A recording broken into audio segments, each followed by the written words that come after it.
All right, I'm going to go ahead and warn you.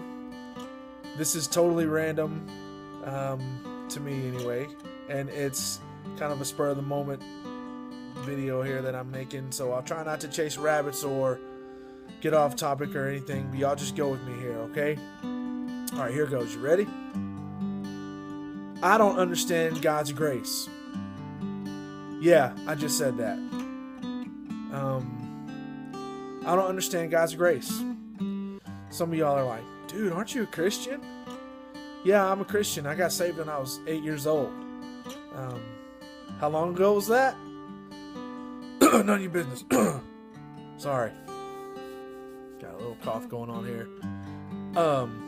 It's not really altogether relevant how long ago that was. It's obvious that I'm an adult now, so but I got saved when I was young. I was like 8 years old.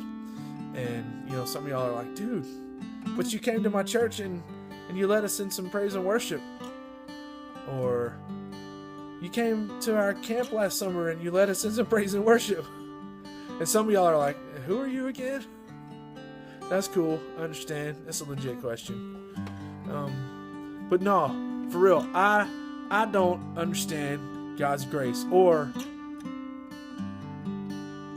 actually, I don't understand how it applies to me.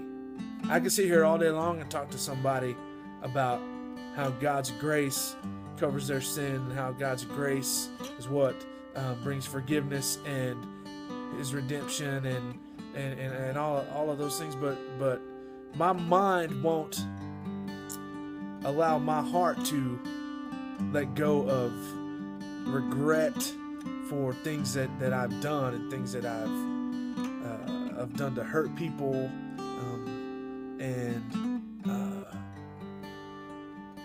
it just, for some reason, I have a hard time believing that God's grace applies to me. Let me just confess a little something here.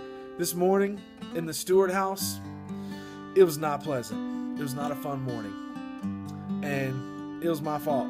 Okay. Those of you guys that know me and my family, you know I am married to an amazing woman. She is a wonderful, wonderful wife. She's an amazing mother to our children, and I am a much better man for marrying her. And aside from asking Jesus to be my Lord and Savior, the smartest thing I ever did was ask her to marry me. And anyway, she has a way of handling stubborn children much more patiently than I do. I have a 6-year-old son, and he's a wonderful gift from God, but he can be stubborn just like his old man. Okay, and this morning he was not wanting to get up and get dressed and get ready for school. It wasn't happening, and he was being disrespectful and disobedient. It just wasn't happening. And my wife, she goes in his room and she lets him know that, you say you're not getting out of bed, you say you're not doing this. Well, see, my wife has an awesome way of laying down the law and letting the kids and me, when necessary, know how the cow eats the cabbage, so to speak. And she laid the law down, and next thing I knew, my son's in his room and he's getting dressed and he's getting up and so what do? I leave it alone? No, I make it worse. I go in there and I get loud with him and I flex my muscles with him and I start yelling at him because I'm trying to lay down the law too, letting him know Daddy's in charge and Daddy's gonna flex his muscles a little bit. And that wasn't a smart thing to do because I just made it worse. Mama had already gone in there and taken care of it and dealt with it, and he was doing fine. And I went in there and made it worse. And kids cry when they get in trouble. They also cry when they get their feelings hurt. And my son began to cry not because he had gotten in trouble from Mama, but he began to cry because Daddy was mean and hurt his feelings. And it wasn't necessary because the situation had already been resolved. It was time to move on. But stupid me, I went in there and I made it worse. So I left his room, and a few minutes later, God began to deal with me about that, and basically told me, you just bullied your little boy. You got loud with him, you yelled at him when it wasn't even necessary, and you made him cry after it had already been dealt with. And so I went back into his room where he was still sitting on his bed, and I sat down next to him, and I picked him up and I sat him in my lap, and I just began to tell him how sorry I was that I should not have acted the way that I did. And I said, kids misbehave and they get in trouble, but you know what? Sometimes grown-ups misbehave and we do things that we're not supposed to do. And I was mean when I came in here and I yelled at you, and I shouldn't have done that. And I'm sorry. And I was hugging him and squeezing him as tight as I could, and kissing all over his face, and he was hugging my neck, and he was just telling me, Daddy, it's okay, it's okay. And I asked him if he could forgive me for how I acted, and he said, yes, Daddy, I forgive you, it's okay. And I was just holding him, and I didn't realize this at the time, but he was holding me too. And not literally, because he's a 6-year-old little boy and I'm this big giant person, but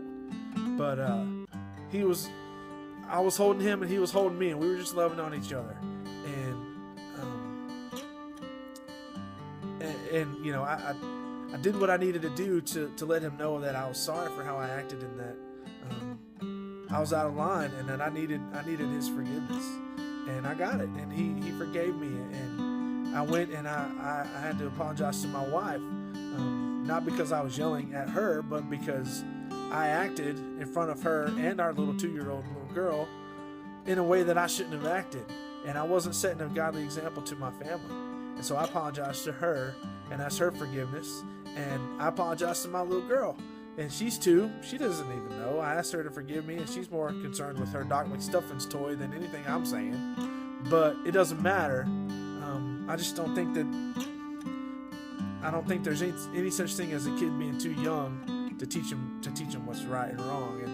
And I was in the wrong, and so I needed to apologize to her too, because she heard her daddy yelling out of anger, and I shouldn't have done that.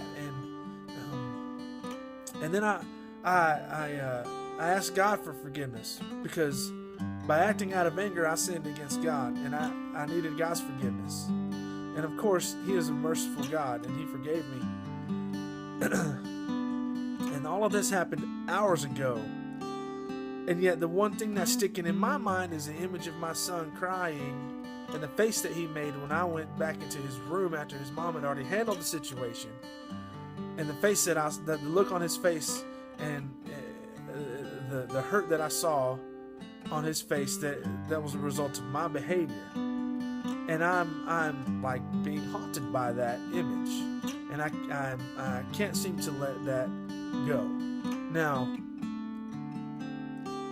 if I've been forgiven by those that I have wronged, why am I continuing to allow myself to not be able to let go of my behavior? Anybody know where I'm coming from? You relate to that? And I think back a lot of times of things that I did to people when I was growing up, like in high school, or things that I did to members of my family when I was growing up, and things that I wish I could take back. And I've been forgiven of those wrongs, but yet I still remember them, and I still beat myself up over them. And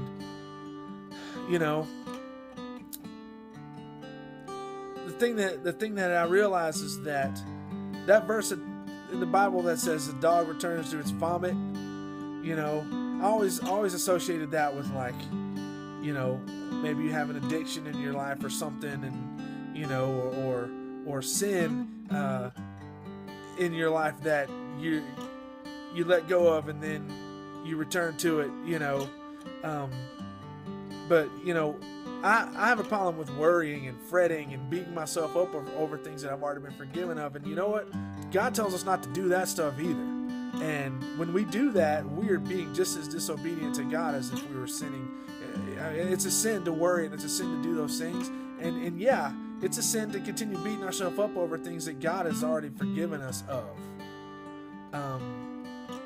And for me, it's like it's like a dog returning to his vomit, and I never thought of it like that before. But that's exactly what I'm doing by not letting go of the sin that I have been forgiven of, by all that I have wronged. And I don't know if any of this makes sense. Maybe there's somebody out there that knows how that can relate to it. I don't know why I felt inclined to grab my phone and make this little video here. Maybe somebody that's watching this can relate to this. Maybe you're encouraged by it. I don't know. Some of you are out there going, dude, this guy's nuts, man. We can't book him to come lead worship at our church. First of all, that's just me. Okay, really, that's not necessary. Okay, and second of all, I will pray a special prayer for you, because I have a special prayer that I pray for mean people. I'm not going to go into details about what I pray, but you can shoot me an email or something, and I'll share with you what I pray for mean people. But anyway, that's beside the point here. And so, I don't know. Maybe somebody's watching this and you feel the same way that I do, or you struggle with the concept of God's grace and applying it to your life, and feeling that. Even though the Bible says you are totally worthy of God's grace, you just feel like you're not, because you can't let go of the wrong that you've done, that you've already been forgiven of. Anyway, just be encouraged, because God's grace is real. It does apply to us. It applies to all of mankind. Jesus is the ultimate, the living example of what love is, and love keeps no record of wrongs, and He throws our sin into his sea of forgetfulness. Oh, sorry. Drop the camera there. Yeah, okay. Everybody okay? All right, we're good. So anyway, just be encouraged if you're in the same boat as me, that God's grace applies to us. So thanks for watching, and I hope you guys are blessed. Have a great day.